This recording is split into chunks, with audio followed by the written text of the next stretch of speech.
ایک یہ سوال ہے کہ مرید کی تربیت کیسے ہو؟ مرید کی تربیت کیسے ہو؟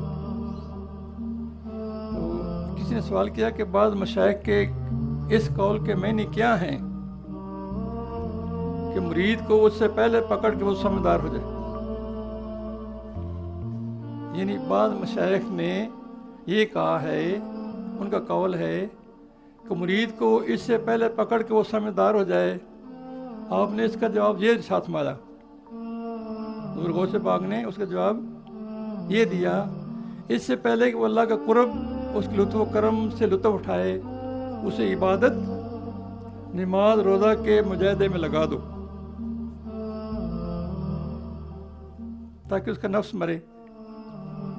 کیونکہ جب اس سے اللہ تعالیٰ قرب عطا ہوگا تو اس پر لطف و کرم ہوگا تو وہ اپنے عمل میں سستی کرنے لگے گا. وہ اس سے پہلے کہ وہ تیری شراب کا مراد کا مزہ لے، اس راستے کی تلاش میں لگ جائے گا اور تجھے چھوڑ دے گا. وہ کہتا ہے آپ پہ ہی پہنچ جائے نہیں ہے. ایسا تلاش کرو جس کا دل اللہ کے میت میں ہو. کوئی ایسا تلاش کرو، ان میں سے ہر کوئی کسی نہ کسی کام میں لگ گیا. یہ جو مرتبہ کا بندہ ہے، یہ درم و دینار کا بندہ ہے، یہ بادشاہ کا بندہ ہے، یہ اپنی دنیا کا بندہ ہے، یہ اپنے نفس و ثواب کا بندہ ہے. ان میں سے ہر کوئی اپنے روزہ میں، کوئی اپنی نماز میں، کوئی اپنی گوشہ نشینی میں، کوئی اپنے دوزخ کے خوف میں، کوئی جنت کی محبت مشغول ہے.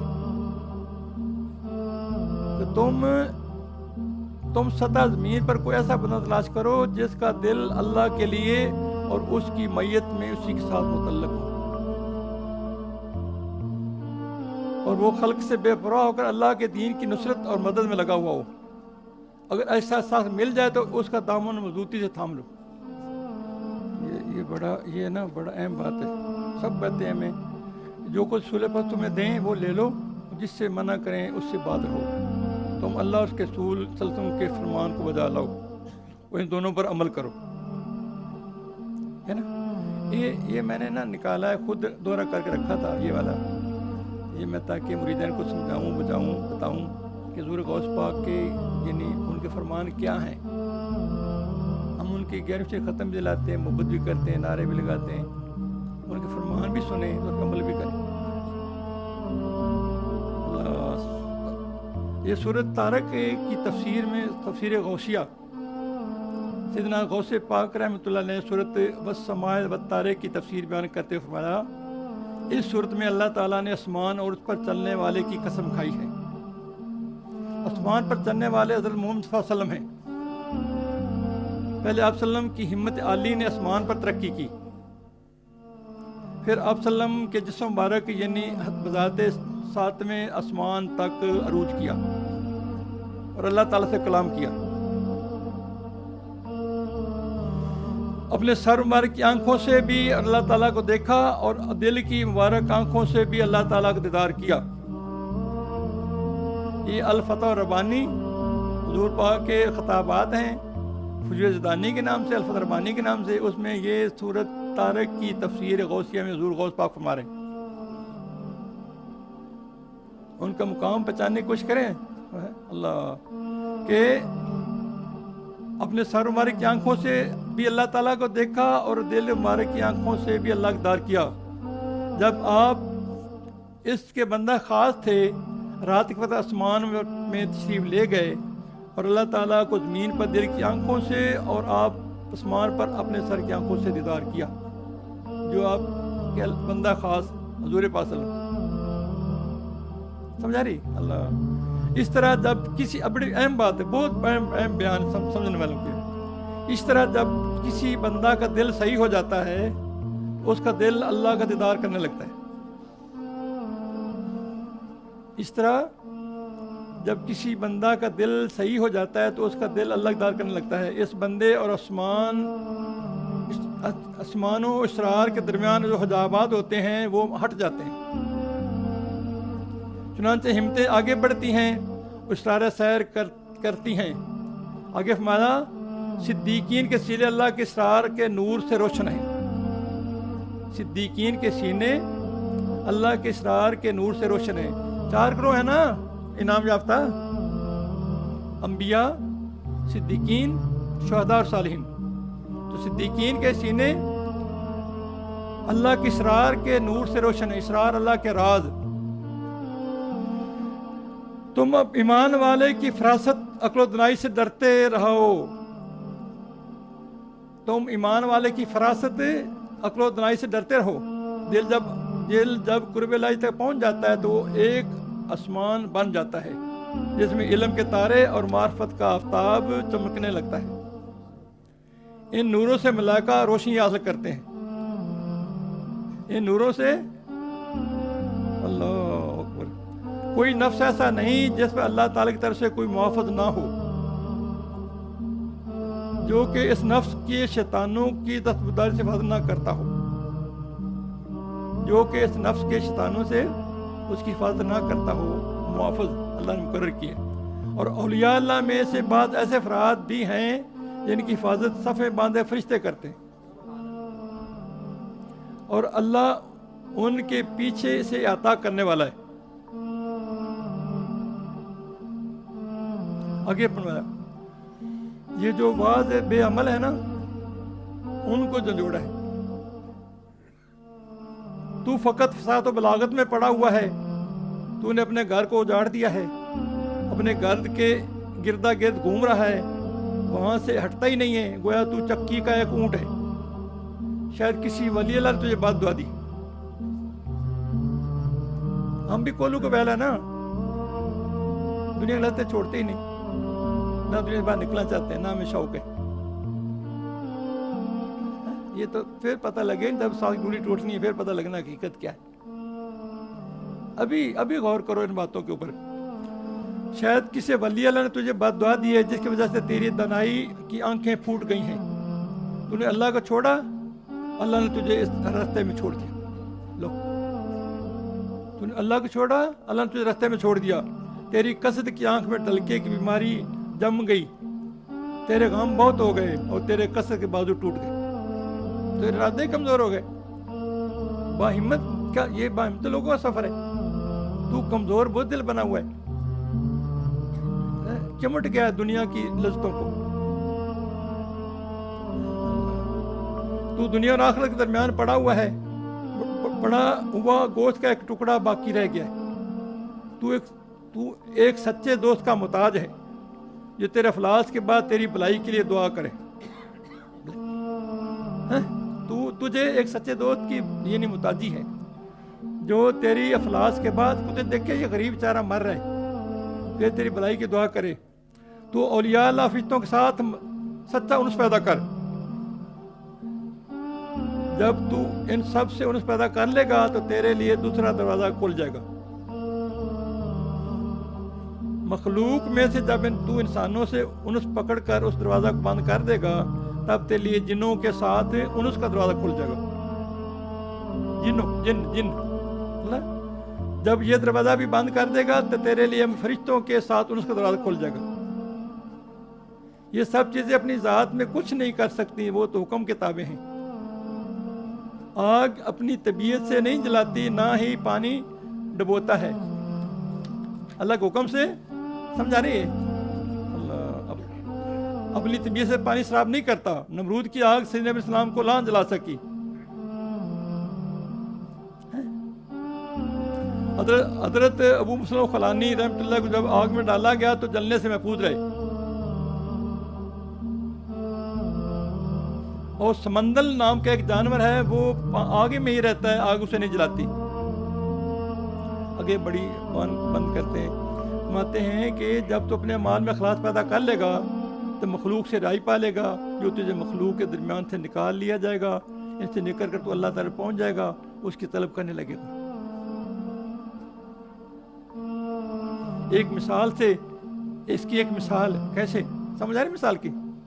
ایک مسافر کی طرح ہے جو کوچے میں داخل ہوا، اپنے دوست کی تلاش میں چکر لگاتا رہا، کوچے کے آخر تک پہنچتا، پھر شروع کی طرف لوٹ آتا اور دوست کے دروازے کو پہچان نہیں پاتا تھا. دوست خاموشی سے اس کی طرف دیکھتا رہتا جب اس پر اپنے اس دوست کی حیرانی پریشانی کھلتی، اس پر اب اس کی محبت غالب آ جاتی اور باہر نکل آتا، اور باہر نکل کر اس سے معانقہ کرتا، اپنے سینے سے لگاتا، جس طرح سے یوسف علیہ السلام نے اپنے بھائی بنیامین کے ساتھ کیا، ان سے کہا تھا یقین میں تمہارا بھائی، ہے نا؟ نہیں سمجھ نہیں آئی؟ وہ میں نے محمد کی جگہ پڑھا، ایسے کیا مانتے ہیں کہ وہ جیسے یہ تو ایسے سمجھانے کے لیے کہتا ہوں، یہ ایک کوارٹر ہے بنے ہوئے دو طرفہ، وہ اس کو تلاش میں نکلتا، اس کو پتہ نہیں گھر کون سا ہے، اس کو پتہ ہے کہ میرا تلاشی متلاش کرنے والا ادھر پھر رہا ہے، اس کو دیکھتا ہے، وہ کہ ادھر جا رہا ہے، پھر ادھر جا رہا ہے، ادھر جا رہا ہے، ادھر جا رہا ہے، وہ کہتے ہیں اس کی تلاش کو دیکھنا چاہتا ہے، پختہ تلاش ہی کچا پکا ہے، جب پختہ دیتے پھر سب باہر نکال لیتا ہے، پھر اس کو سینے سے لگا لیتا ہے۔ اللہ بھی ہم سے، اللہ بھی کھڑے کھوٹے کو دیکھنا چاہتا ہے، سارے محبت کے دعوے دار، اللہ امتحان نہ کرے ہمارا، پھر تو سارے کہہ گئے میں بھی محبت، میری مجھے محبت، انہوں نے کہا پہلے امتحان تو دے، تیرے محبت دیکھ لیتے ہیں تیری محبت، یہ مزاق تھوڑا ہے۔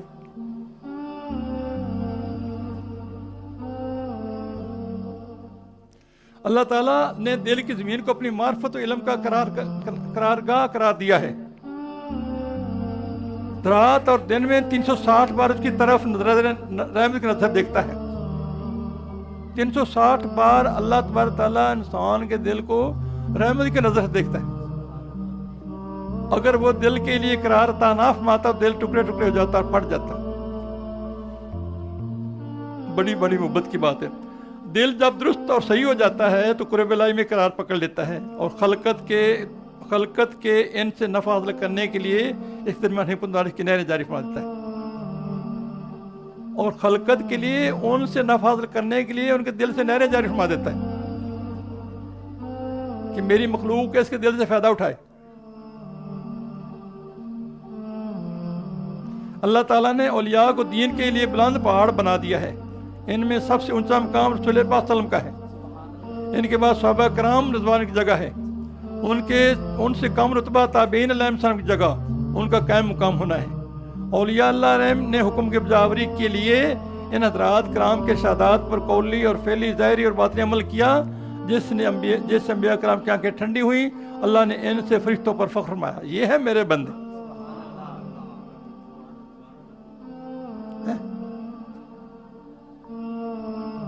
اور خیر و برکت ان کے لیے جنہوں نے ان کا تباہ کیا۔ اب بھی سمجھ نہیں آ رہی آپ کو؟ خیر و برکت ان کے لیے جنہوں نے ان کا تباہ کیا، دنیا کے بوجھ ان پر ہلکے کر دیے۔ اللہ والوں کی جماعت ایسے کام میں لگی ہے جو انہیں کمائی کرنے سے روکتا ہے، وہ خلق کے مسلطوں کے لیے قیام کرتے ہیں، مخلوق کو ان کے لیے اولاد کی طرح ہے، وہ دنیا سے کوئی سروکار نہیں رکھتے، حالانکہ دنیا ان پر اپنا آپ پیش کرتی ہے، وہ اس سے منہ موڑے رہتے ہیں۔ یہ چیزیں جو کہ تیری دفتر میں ہیں، صرف تیری نہیں بلکہ مشترکہ ہے، تیرے ہمسایہ بھی اس کا حق رکھتے ہیں، تیرے ہاتھ میں تیری کمائی دینے کا مقصد تیرا مواخذہ ہے اور تیرے لیے اجر ہے،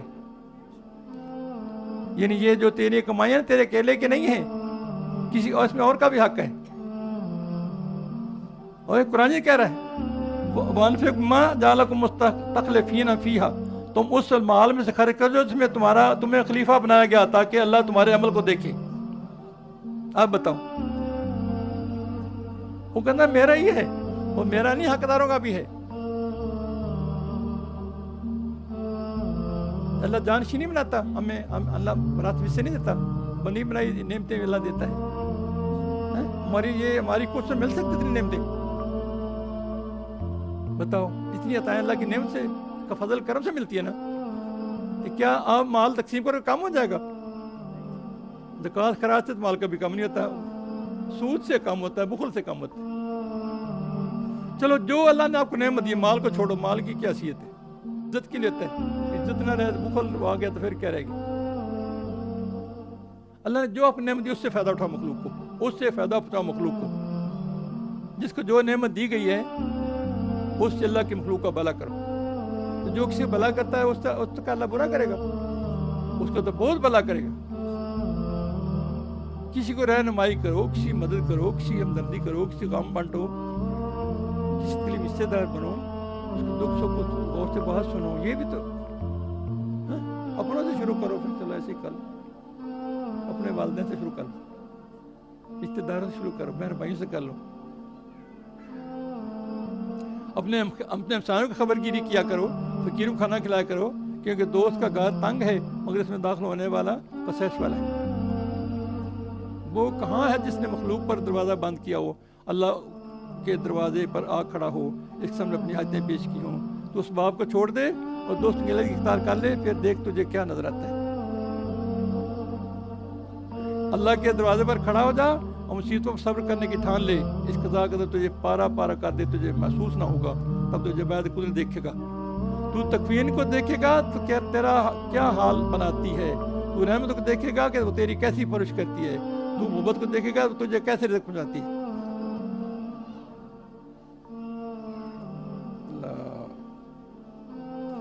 اوکے. اللہ ارشاد باری ہے کوئی مضطر لاچار کی دعا قبول کرے جب وہ اسے پکارے. وہ بے قرار کی دعا سنتا ہے، وہ دعا میں گر گرانا پسند کرتا ہے. وہ تجھ پر سب دروازے بند کر دیتا ہے تاکہ تجھ کے دروازے پر جا کر ٹھہرے اور قرار پکڑے. چنانچہ اولیاء اللہ مقربان الہی نے اسباب کے دروازے بند پائے، قرب الہی کے دروازہ کھلا پہ تو اس میں داخل ہو گئے. ایک بچہ، اس کی مثال جیسے کوئی ماں اپنے بچے پر دروازہ بند کر دے. ہم سائنس منع کر دے کہ دروازہ نہ کھولنا، اس کو اپنے گھر میں داخل ہونے دینا. ہم سائنس کہے اپنے گھر میں داخل ہونے دینا. اب بچہ جدھر جائے دروازہ بند، ماں دروازہ کھولے نا. اللہ اس نے ارادہ کیا، دروازہ نہ کھولا، بچہ معاملہ دیکھ پریشان ہوا، روتے رہے تو بیٹھ گیا. یہ دروازہ دیکھا اسے بند پایا، چنانچہ پھر آ کر ماں کے دروازے پر لوٹا ہے. اللہ تعالیٰ نے اپنے بندے سے اس لیے تنگی کرتا ہے کہ اسے اپنی طرف لوٹائے، اس کا دل مخلوق کے ساتھ وابستہ نہ ہو جائے. سچے فقیر کے لیے ضروری ہے کہ اپنے نفس کے لیے آرام طلبی نہ کرے،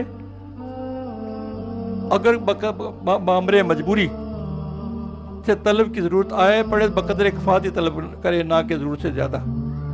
اللہ تعالیٰ جب تجھے قریب کر لے، بلا مبتلا کر دے تو تو اس کی بلا پر خوش رہے، ورنہ تجھے تیری مصیبت اور بلا میں گرا دے گا.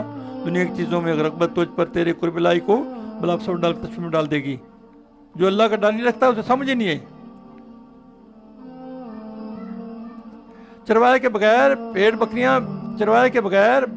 بکریاں بیڑے کی خوراک ہیں، لہذا تو کسی چروائے نگہبان کی تیرے سایہ آ جا تاکہ تیری حفاظت ہو جائے، تاکہ دشمن شیطان تجھے اچک نہ لے. انشاءاللہ اللہ کی بارگاہ میں عاجزی کرتے ہیں. اللہ ہمارے جو قول و فعل ہم بلو بیان کیا ہے، عمل توفیق عطا فرمائے، عمل اخلاص نصیب فرمائے. اللہ رضا ذو پاک غلامی نصیب فرمائے، ہمیں صحیح من بندہ بنے توفیق عطا فرمائے. اللہم صلی اللہ علیہ وسلم.